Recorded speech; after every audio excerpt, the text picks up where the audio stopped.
Korkuya takılmamak lazım. Korkuya takılırsanız hafizanallah, korktuğunuz şeye maruz kalırsınız. Cihanı başıma ateş yapsanız, hakikati Kur'aniye'ye feda olan bu baş, zındıkaya teslimi silah etmeyecektir. Beni öldürdükten sonra yaşayamayacaksınız. Ölümün başınızda bir bomba gibi patlayacaktır. Başınızı dağıtacaktır. Yaşamanızı istiyorsanız bana ilişmeyiniz. İlişirseniz intikamımın müzaaf bir surette alınacağını biliniz, titreyiniz. Ben rahmeti ilahiden ümit ediyorum ki mevkim hayatından ziyade dine hizmet edecektir diye gürül gürül çağın sesi olarak sesini yükseltiyor. Hepimiz onu demeliyiz. Korkuya karşı meydan okumalıyız.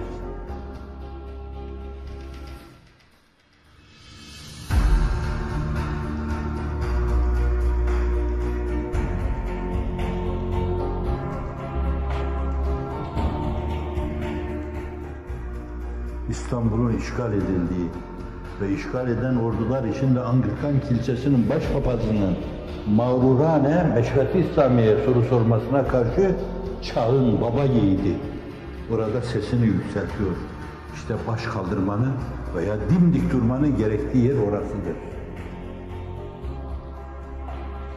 Belki bir tükürükle cevap veriyorum diyor. Korkunun yüzüne tükürüyor. Tehdidin yüzüne tükürüyor. Tehcirin yüzüne tükürüyor. İfnanın, ibadenin yüzüne tükürüyor. Müesseseleri işgal etmenin yüzüne tükürüyor. Kim haklı çıkıyor? Onu zaman gösteriyor. Kim haklı çıkacak? Onu hiçbir zaman yalan söylemeyen zaman. Tefsirini hep isabetli ortaya koyan zaman gösterecektir.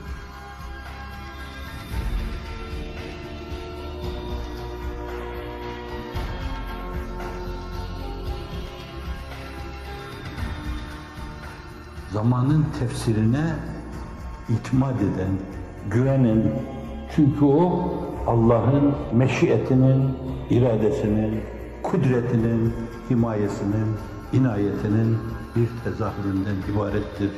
Allah sizi ondan mahrum bırakmasın.